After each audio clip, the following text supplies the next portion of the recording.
everyone.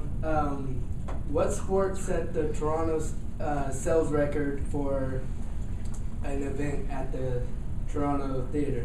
It was mixed martial arts. According to Wikipedia, in 2011, UFC 149 in Toronto sold 55,724 tickets with a revenue over $12 million. MMA is the fastest growing sport in America and is growing popularity worldwide. There are many components it takes to be an MMA fighter. Today I'm going to explain to you the main 3 abilities it takes. First is conditioning, then striking, and finally grappling. First I'm going to start off with conditioning and work ethic. Conditioning is the most important part of MMA because you have to have the ability to fight the entire fight or you can't win. Work ethic is directly tied into this because you have to have the heart to keep on fighting. Fighters have to put themselves through rigorous and tough training methods. They have to continuously train to keep their conditioning up. A normal session lasts 2 to 4 hours and consists of thousands of punches and kicks thrown and many miles ran. This is because 3 to 5 rounds is a tough thing because of the constant pressure you must consist of. The training consists of technique and conditioning and is very tough. Next is work ethic. It causes, you have to have the ability to get knocked down and get back up. Vince Lombardi once said that the greatest glory is getting knocked to your knees and coming back. That's the real glory, that's the essence of this. This symbolizes what a fighter is. Next I will explain striking. Striking is the most exciting part of MMA. It is the use of your body to contact your opponents in a way that causes them damage and ultimately sets up other techniques. The most used form of striking is punching. Punching is the use of your shoulder and fist to contact your opponent and do damage. It takes great form to throw a punch. As you see, you have to have your arm blocking your chin, keep your chin tucked, extend your arm, and use your body. You must use form, weight, and hips when you're throwing a punch. There are many types of punches. The most common used one is a jab.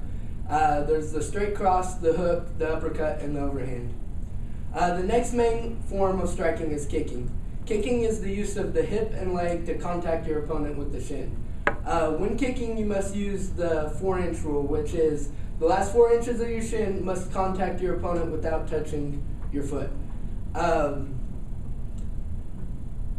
Kicking is a very powerful and effective strike and is feared by most fighters because it can come very quickly.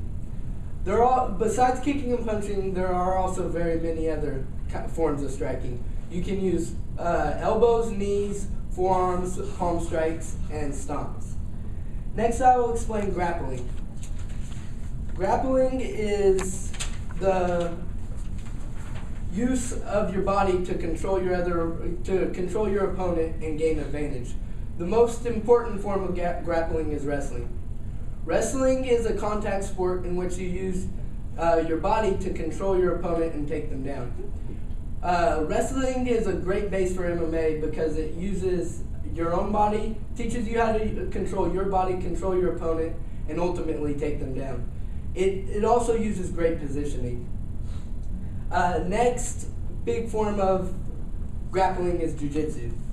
Jiu-jitsu is the use of your body to gain advanced positions and ultimately try to submit your opponent.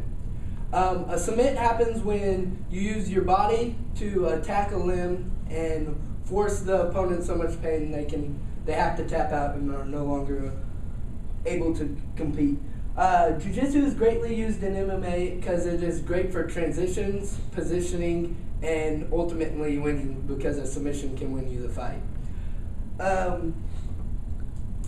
In an article in 2010 on everythingbjj.com, Helio Gracie tells us men are made in different shapes and sizes with different athletic ability. Jiu-jitsu makes us all equal. As in this picture, it shows this Jason Smith taking a shot on his opponent, and this is Olympic champion Jordan Burroughs finishing the takedown. There are many other forms of grappling used in MMA. There's also judo, sambo, and Greco, which are all forms of throws and positionings. I will explain to you what it takes to be a fighter. It takes three main components to be an MMA fighter. You must have great conditioning, striking, and grappling. But you also have to be a crazy and special person to like getting hit in the face. I hope this sparked an interest in MMA and helped you understand what it takes to be in mixed martial arts. Thank you.